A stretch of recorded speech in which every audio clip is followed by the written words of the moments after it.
सप्रा जी, सप्रा जी, हाँ, रेवंत रेड्डी के साथ तो अडानी एक दिख चीज। सकते हैं, लेकिन मोदी जी के साथ नहीं दिख सकते। ऐसा क्यों? प्रियंका आएंगे आपके पास। ऐसा सप्रा जी, ऐसा ऐसा क्यों? ऐसा नहीं, आप समझने की कोशिश करिए। ये भारतीय जनता पार्टी क्या करती है, हिट एंड रन हाँ। की पॉलिटिक्स करती है। अगर रेवंत रेड्डी जी के या कोई भी हाँ। कांग्रेस शासित राज्य से नियमों के तहत अगर कोई टेंडर लिया हो तो उसमें कोई हर्ज नहीं है। लेकिन अगर ये देखा जाए कि जहां जहां प्रधानमंत्री जाते हैं विदेश में, उसके पीछे पीछे अडानी जाते हैं और उनको कॉन्ट्रैक्ट मिलते हैं, या देश के तमाम सारे बड़े कॉन्ट्रैक्ट, चाहे वो बिजली का कॉन्ट्रैक्ट हो, चाहे पोर्ट हो, चाहे एयरपोर्ट हो, ये तमाम सारी चीजें अगर एक तरफा अडानी को जाती हैं, और फिर जब सवाल पूछे जाए पार्लियामेंट के अंदर, तो भारतीय जनता पार्टी का एक मोडानी बचाओ अभियान शुरू होता है। ये मोडानी बचाओ अभियान जो है, इसका हम विरोध कर रहे हैं। और आदरणीय चेयरमैन साहब भी, उपराष्ट्रपति भी अगर उसका हिस्सा बने, तो इसीलिए नो कॉन्फिडेंस मोशन उसमें आ रही है। और जहां पर ये सोरोस की बात कर रहे हैं, तो बताइए ना भाई, आपकी सत्ता, आप क्यों नहीं रोक देते? जो उनको उनका फंड जो भारत में आ रहा है, आप क्यों नहीं रोक रहे? जो भारत की सरकार ने $9 लाख जो दिया है उनको, ओपन सोसाइटी को दिया है, यूनाइटेड नेशन डेमोक्रेसी फंड के जरिए से दिया है। और वो ओपन सोसाइटी का फंड जो है, भारतीय जनता पार्टी से जुड़े हुए लोग वापर रहे हैं। मैं आपको नाम भी देता हूं। गौरव हिंदुजा कौन है ये बताएं, शशांक ऋषिरिंग कौन है ये बताएं, भारतीय जनता पार्टी के प्रवक्ता, और शमिका रवि जो सेक्रेटरी है, जो गवर्नमेंट ऑफ इंडिया में इंटरेस्टिंग बात सेक्रेटरी है। और भाई प्रधानमंत्री की दंगल तो हम एडवाइजर कर रहे थे है, कि भाई जगदीप धनखड़ किस तरीके से कर रहे हैं, राज्यसभा चलेगी कि नहीं चलेगी। से पैसा ले यहां भी सोरोस और अडानी शुरू हो गया, तो राज्यसभा में तो यही होना है, राज्यसभा में भी यही होना है। विनोद अग्रवाल जी, क्या ये आपने कभी देखा था राज्यसभा में? अनप्रेसिडेंटेड है, 72 साल में पहली बार चेयरमैन के खिलाफ नो कॉन्फिडेंस का मोशन आता है, नो कॉन्फिडेंस की नोटिस भेजी जाती है। आज तक कभी देखा है आपने? इसकी बातचीत तो कई बार हुई होगी, लेकिन पहली बार सर्व किया जा रहा है। विनोद अग्निहोत्री पहले तो मेरा नाम है, अग्रवाल नहीं है। विनोद अग्निहोत्री, सॉरी जी, सॉरी। वो तो भजन किया करते थे, अब वो इस समय इस संसार में नहीं है। देखिए, 72 साल में बहुत कुछ पहली बार हो रहा है। ये एक उद्योगपति के नाम पर संसद में बहस हो रही है, एक विदेशी उद्योग व्यवसायी के नाम पर संसद में गतिरोध उत्पन्न हो रहा है। ऐसा पहले कभी नहीं हुआ। पहले मुद्दे उठे, ऐसा नहीं मुद्दे नहीं उठे, बहुत सारे मुद्दे होते थे। बोफोर्स का मुद्दा था, लेकिन वो भारत से जुड़ा हुआ था, और सारे मुद्दे थे। लेकिन ये पहली बार इस तरह हो रहा है। मैं तो ये कह रहा हूं कि चलिए, विपक्ष का अधिकार है कि वो नो कॉन्फिडेंस मोशन लाए।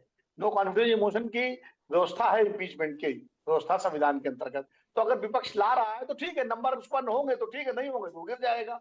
इसलिए वो, लेकिन महत्वपूर्ण बात यह है कि अगर अडानी का मुद्दा हो या जॉर्ज सोरोस का मुद्दा हो, दोनों अगर गंभीर मुद्दे हैं तो दोनों पे डिस्कशन करा लीजिए और दोनों पे सरकार जांच करा ले। उसमें क्या दिक्कत आ रही है? उसमें दोनों पे सरकार जांच करा ले।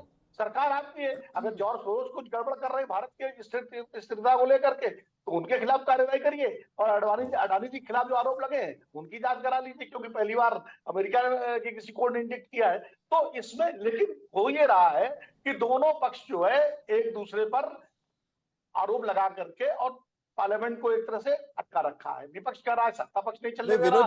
विनोद जी, आपने संसद कई सालों से देखा है। नहीं विनोद जी, आपने संसद कई सालों से देखी है, आपने उनकी कार्रवाई देखी है। कभी आपने देखा है कि जिस तरीके से चेयरमैन पर लगातार आरोप लग रहे हैं? इससे पहले भी हमने देखा कि हरिवंश सिंह पर इसी तरीके का आरोप लगाया था। अगस्त महीने में भी, इससे पहले के जब सेशन हुआ था, तब भी विपक्ष सोच रहा था कि भाई चेयरमैन के खिलाफ इस तरीके का प्रस्ताव लाना चाहिए। ये बार बार क्यों हो रहा है? कुछ अलग लग रहा है कि इस तरीके से पहले भी होता रहा है राज्यसभा में या किसी भी सदन में? नहीं, पहले सदन के अंदर जो सदन की कार्यवाही होती थी तो विपक्ष के सदस्य अल्लाह गुल्ला करते थे। अगर चाहे लोकसभा हो चाहे राज्यसभा हो, अगर अध्यक्ष और सभापति उनको जो है रोकते थे, तो कई बार सदन के अंदर ही वो कहते थे साहब हमें न्याय दीजिए, हमें आप न्याय नहीं दे रहे हैं, हमारे साथ ज्यादती हो रही है, इस तरह की बात करते थे। लेकिन सीधे सीधे आरोप नहीं लगाया जाता था। मुझे वो याद है जब शेखावत जी जब सभापति थे, उपराष्ट्रपति थे, शेखावत जी की जब विदाई हो रही थी, तो सत्ता पक्ष विपक्ष ने किस तरह उनकी प्रशंसा में कसीदे पढ़े थे। वेंकैया नायडू भी बीजेपी के ही नेता थे और उपराष्ट्रपति थे और सभापति थे। उनके समय में भी काफी कुछ जो है रस्साकसी होती रही पक्ष विपक्ष के बीच में, लेकिन कभी इंपीचमेंट की नौबत नहीं आई। यही विपक्ष था, यही विपक्ष था। भाई शेखावत जी की बात आप पुरानी कह सकते हैं, कल ये अटल जी और सोनिया जी का टाइम था, लेकिन वेंकैया नायडू के टाइम तो यही कांग्रेस और दूसरे दल थे और यही बीजेपी और एनडीए था, लेकिन तब कभी विपक्ष ने तो संगीत क्यों रागी नहीं कहाँ उनके गड़बड़ खिलाफ कहाँ हो रही है? इम्पीचमेंट लाने की बात की? ये तो सोचना पड़ेगा ना कि क्यों? वेंकैया नायडू आपको बीजेपी क्या के नेता लगता है इस बार संगीत सभापति रागी, बने क्या थे। लगता है आपको वेंकैया नायडू के खिलाफ कभी यह मौका नहीं आया, लेकिन जगदीप धनखड़ से इतना प्यार क्यों है विपक्ष को? वो बंगाल में थे राज्यपाल, तब भी इसी तरीके की बात हुई थी। बहुत ज्यादा राजनीतिक तौर पर जिसे हम कह सकते हैं फ्रस्ट्रेटेड है। उनको लगता था कि इस बार जो है 2024 के चुनाव में नरेंद्र मोदी को पराजित कर देंगे, लेकिन ऐसा संभव नहीं हो पाया। और मैं मानता हूं कि बहुत ज्यादा इरिस्पॉन्सिबल बिहेवियर भी है विपक्ष का। मैं 2-3 कारण इसके गिनाता हूं। देखिए, एक उपराष्ट्रपति वो भी थे जो जिनके बारे में ईरान में जब वो राजदूत थे, उपराष्ट्रपति बनने से पहले, उनके लिए कहा जाता था कि वो विदेशी हितों के लिए काम किए और भारत के हितों के खिलाफ भी काम किए। लेकिन इसी नरेंद्र मोदी की सरकार ने उनको अच्छी विदाई दी और कभी भी उनके खिलाफ इस तरह की असम्मानजनक टिप्पणी नहीं की जो कांग्रेस पार्टी के और विपक्षी नेता कर रहे हैं। दूसरी बात एक जिक्र और जिक्र करना चाहता हूं, अडानी के मुद्दे, और जो भी मुझे लगता है कि पिछले 2 साल का हम रिकॉर्ड देखें तो कांग्रेस पार्टी का एक पैटर्न है जो संसद न चलने देने के लिए विदेशी एजेंडे के तहत, आप कह सकते हैं, एक रिपोर्ट आती है, उस एक रिपोर्ट के बाद चर्चा के लिए जो है वो हिंडनबर्ग से लेकर के आज तक की मैं बात कर रहा हूं, उससे वो सदन को बार बार चलने नहीं देते हैं। तो वो कभी भी बहस नहीं चाहते हैं, ऐसा दिखने में आया। तीसरी बात, अडानी का यदि इंडिक्टमेंट हुआ है तो इस पर बहस तो सबसे ज्यादा अमेरिका के अंदर होनी चाहिए थी। ये इसकी बहस जो है वो भारत के अंदर होनी चाहिए थी, तो विधानसभाओं के अंदर होनी चाहिए थी, संसद के अंदर ये तो बात विनोद जी कह रहे हैं ना कि दोनों पर बहस कर लीजिएगा, अडानी पर भी बहस कर लीजिए और सोरोस पर भी बहस कर लीजिए, लेकिन बहस तो करिए। साहिल अपनी बात खत्म कर लूं, मैंने बहुत देर तक करीब 25 मिनट सुना है, 10-20 सेकंड और बोलिए। देखिए, जॉर्ज सोरेस वही व्यक्ति हैं जिन्होंने कहा था कि मैं $1 बिलियन खर्च करूंगा नरेंद्र मोदी को हटाने के लिए, और ये इसमें कोई छुपी हुई राय नहीं है। भारत के अंदर जो सोलर एनर्जी है उसमें सबसे ज्यादा इन्वेस्टमेंट कौन करना चाहता है? चाइना की पार्टी और कांग्रेस पार्टी दोनों के बीच में मेमोरेंडम साइन किया हुआ है। तो क्या राहुल गांधी जॉर्ज सोरेस के एजेंडे पर काम कर रहे हैं? अपनी संवैधानिक संस्थाओं को इतना नीचा गिराने के लिए ईवीएम को लेकर के, क्या ये जिस प्रकार से आपने बांग्लादेश में देखा, जिस प्रकार से और अन्य जगहों पर आपने देखा कि वहां पर जो है वो ऐसे सत्ता में उथल पुथल खड़ा करने के लिए, क्या राहुल गांधी विदेशी एजेंडे के तहत काम कर रहे हैं? क्या राहुल गांधी चाइना के लिए काम कर रहे हैं? इस सवाल पर डिस्कशन तो करिए ना रागी जी, डिस्कशन करिए ना, डिस्ट्रप्शन क्यों है? डिस्कशन करिए ना, डिस्ट्रप्शन क्यों है? सवाल तो वही उठ रहा है ना। देखिए, अब हम आपको वीडियो दिखा देते हैं। मैं एक छोटी सी टिप्पणी, मैं आपको हम वीडियो दिखा देते हैं। आज तो हमने गिना कि भाई विपक्ष ने कितनी बात की और पक्ष ने कितनी बात की, आप वीडियो देख लीजिएगा। अच्छा चलिए, 10 सेकंड में खत्म करिए। गौरव भाटिया जी को भी पूछने हैं कई सारे सवाल। बोलिए। कल स्टैंडिंग कॉमेडियन की तरह मिमिक्री कर रहे थे बाहर। आज तेलंगाना में विधानसभा में लोग जा रहे थे टी शर्ट पहन करके, रेवंत रेड्डी और अडानी का टी शर्ट पहन करके, वहां पुलिस ने क्या की? तो कांग्रेस का ये दोहरा मापदंड नहीं है। अरे डिस्कशन करना हो तो वो भी डिस्कशन कर लो ना। आप एक बिजनेस घराने को खत्म करना चाहते हैं। श्रीलंका में आपके नेशनल, हमने आज गिना कि किसको कितना मौका मिला बातचीत करने का। जरा वीडियो पे देख लेते हैं कि भाई किसको कितना मौका दिया गया। आज जब चेयरमैन बोल रहे थे इसी मुद्दे पर 267 का नोटिस, देखिए आप देख सकते हैं कि लेफ्ट साइड पे आप देख सकते हैं कि भाई पक्ष है, राइट साइड पे आप देख सकते हैं कि विपक्ष है।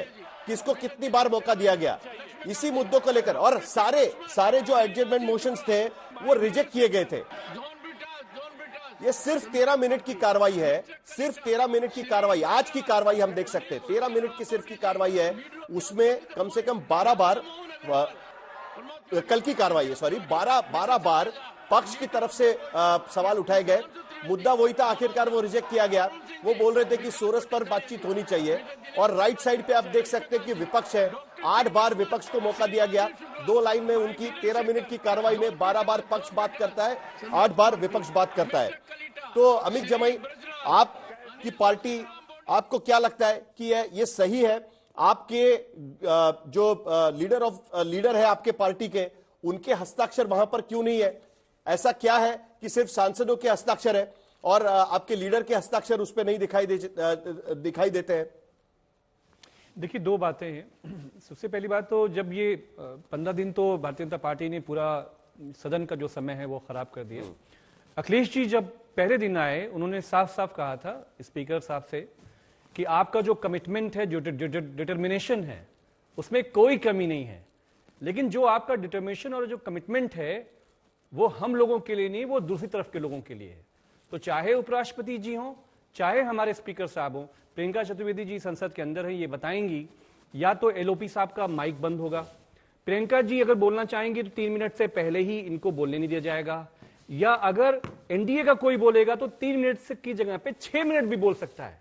तो उपराष्ट्रपति जी का और जो स्पीकर का जो बिहेवियर है, हम लोग याद करें, अगर अग्निहोत्री जी ज्यादा प्रकाश डालें तो चाहे हामिद अंसारी साहब रहे हो या सोमनाथ दा चटर्जी साहब रहे हो, हमें याद है कि यूपीए 1 यूपीए 2 में यूपीए बहुत अनकंफर्ट होता था इन लोगों से कि ये लोग हम लोगों को हमेशा घेरे में रखते हैं। सोचिए, सरकार यूपीए की और हामिद अंसारी जी और सोमनाथ दा जो है, ये लोग हमेशा विपक्ष को, लेकिन समाजवादी पार्टी की तो शिकायत रहती है कि ये सोरोस और अडानी के चक्कर में हमारे मुद्दे खो जा रहे हैं। नहीं, देखिए, हम तो छोटी पार्टी है, हमारे मुद्दे उठने नहीं दिया जा रहा है। साहिल, अखिलेश जी ने जो सबसे बड़ा मुद्दा, संभल का जो मुद्दा था, जो वहां पे किलिंग का मुद्दा था, इंडिया ब्लॉक से अखिलेश जी ने उस मुद्दे को आगे रखा कि डिस्कशन करना चाहिए। प्रधानमंत्री जी गायब। टीएमसी से ममता बनर्जी चाहती थी कि इस देश में बांग्लादेश को लेकर भारत सरकार क्या कर रही है, विदेश मंत्रालय क्या कर रही है, प्रधानमंत्री क्यों चुप है, बांग्लादेश में हिंदू एट्रोसिटी पे बात होना चाहिए, प्रधानमंत्री जी गायब। अडानी के मुद्दे पर राहुल जी ने इसको फ्लोट किया, पूरा विपक्ष उनके साथ खड़ा हुआ है। लेकिन सवाल यह है कि अगर जॉर्ज सोरस, मतलब आपको अडानी को बचाना है, जॉर्ज सोरस को लाना है, जॉर्ज सोरस पे भी चर्चा करवा लीजिए। आपके पास एनआईए है, आपके पास सारी एजेंसीज हैं, आपके पास सीबीआई हैं, लेकिन जो अडानी का मुद्दा है, देश दुनिया में इतने कंट्रोवर्शियल आदमी को भारत सरकार क्यों ऑन कर रही है? ये एक वैश्विक संकट बन चुका है ये आदमी भारत की सरकार के लिए। लेकिन नड्डा जी ने भी तय कर लिया, प्रधानमंत्री जी ने भी तय कर लिया, उपराष्ट्रपति जी ने भी तय कर लिया, स्पीकर साहब ने भी तय कर लिया, अडानी जी पे कोई बात होगी तो हम संसद नहीं चलने देंगे। ये क्या तरीका है? ठीक है, गौरव भाटिया को कुछ बात करनी है, लेकिन उससे पहले प्रियंका चतुर्वेदी कुछ कहना चाहती है, उसके बाद गौरव जी के पास चलेंगे। बोलिए प्रियंका। बस मैं बस 2 चीजें कहकर बात खत्म करूंगी। आपने जो अभी कंपैरिजन दिखाया था, वो कंपैरिजन वो था कि किन लोगों को बात करने का मौका दिया गया, पर जो हंगामा सत्ता पक्ष कर रही थी वो आपको सीसीटीवी फुटेज कभी नहीं मिलेगा, क्योंकि ये इन्होंने छुपाने का काम किया है।